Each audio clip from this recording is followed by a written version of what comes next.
Now we're going to show you how to put our axle kit on a 94 to 2001 EZGO.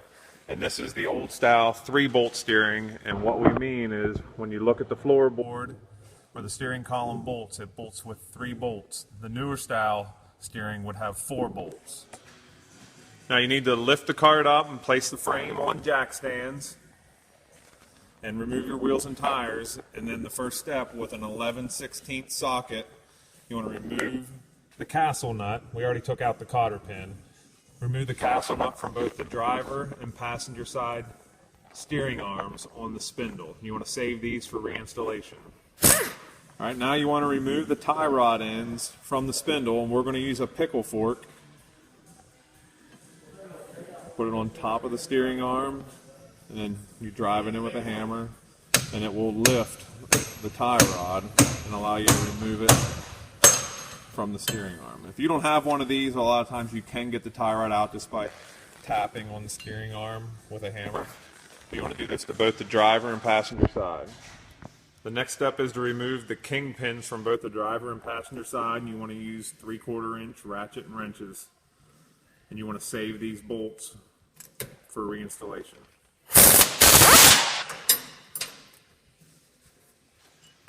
Now, using a center punch, you need to remove the kingpin tube from the spindle, which will allow you to remove the spindle, and again save all this hardware for reinstallation.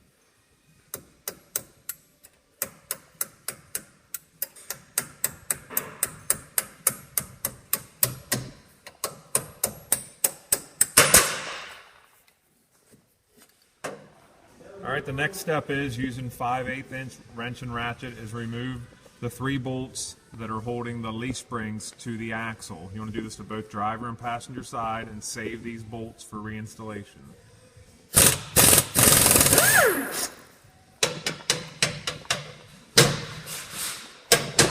Got your first one, second one, and third, and the same on the other side. The next step, using 9/16 wrench, is you want to remove the nut that's holding the shocks to the shock mount on the front axle. Do this to both driver and passenger side and save the hardware. This will allow you to remove the axle from the car.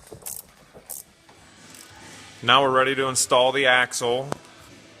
The shock mount goes on the back side, comes up and goes forward, and then you want to use the stock hardware. Your leaf spring is going to sit on top of the axle.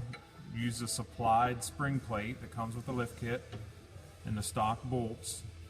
You want to securely fasten the axle to the leaf springs,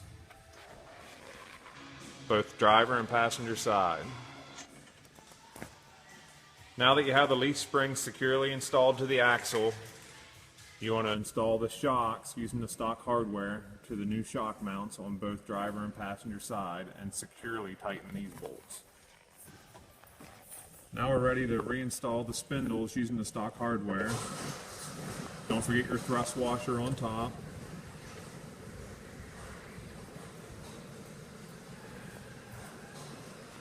And before you do this, we already cleaned up the kingpin tube, and you want to put some grease on the kingpin tube. We got it good and clean.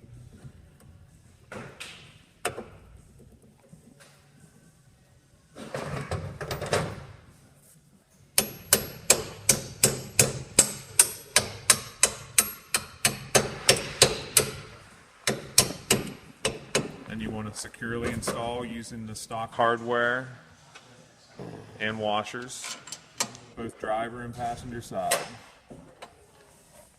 Now you're ready to install the steering extensions onto the stock spindle. We're working on the driver's side.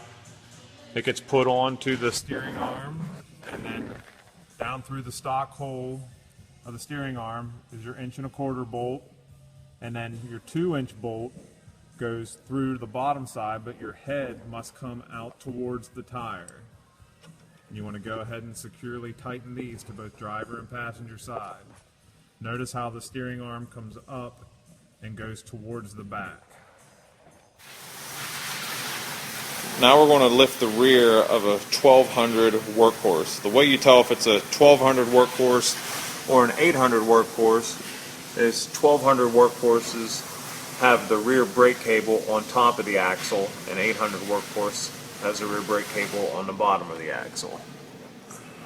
Place a jack under the rear end and place the frame on jack stands. You want to leave the jack under the rear end housing. This is going to allow you to lower the rear once we have everything loose. Remove the cotter pin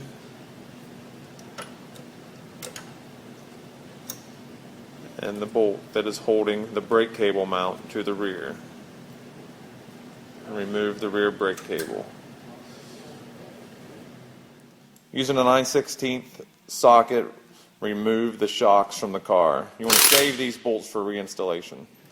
Now that we got the shocks off both sides of the car, using a 9/16 socket, you want to unattach the U-bolts that are holding the leaf springs to the rear. Using 9/16 wrenches or ratchets, remove the rear leaf spring bolt from the bottom of the shackle. And you're going to do the same thing to the front leaf spring bolt. It's going to be a 3/4 inch on the outside and a 9/16 on the inside. Do this to both sides of the car. Using a 13mm wrench, remove the nuts that are holding the stock brake cable mounts to the rear. Reinstall the nuts, but you are going to discard the stock brake cable mounts. Remove the cotter pin and then using an 1 1/8" socket, remove the nut holding the stock drum on the car.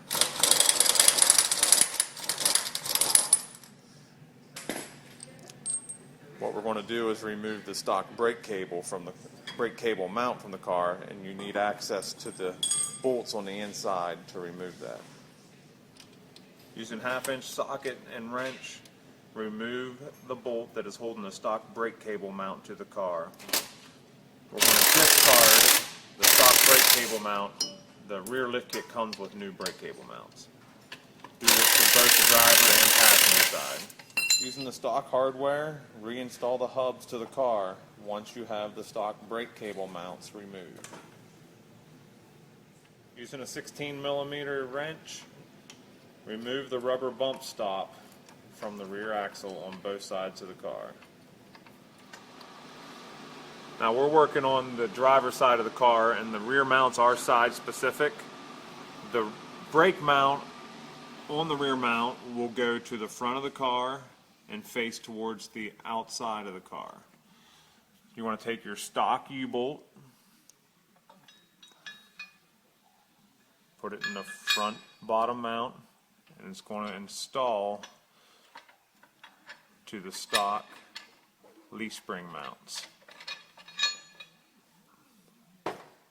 And then using the supplied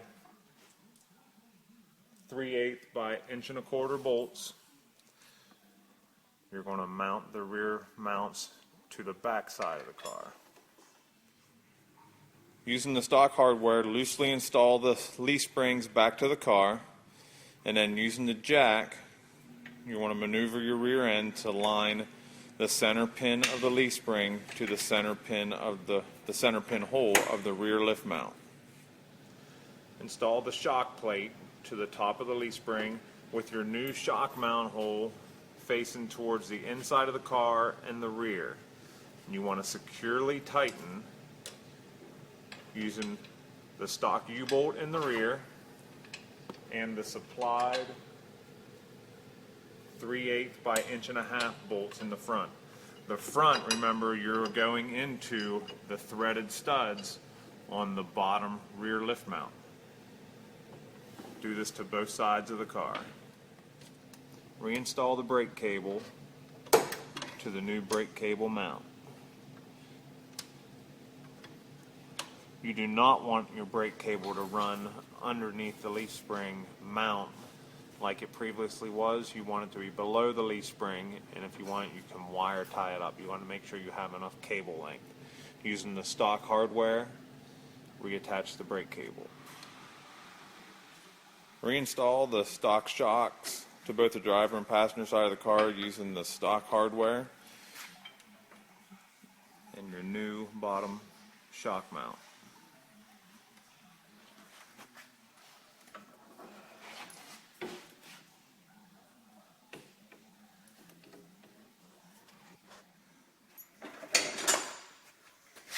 Securely tighten the front and rear leaf spring mounts to both the driver and passenger side of the car.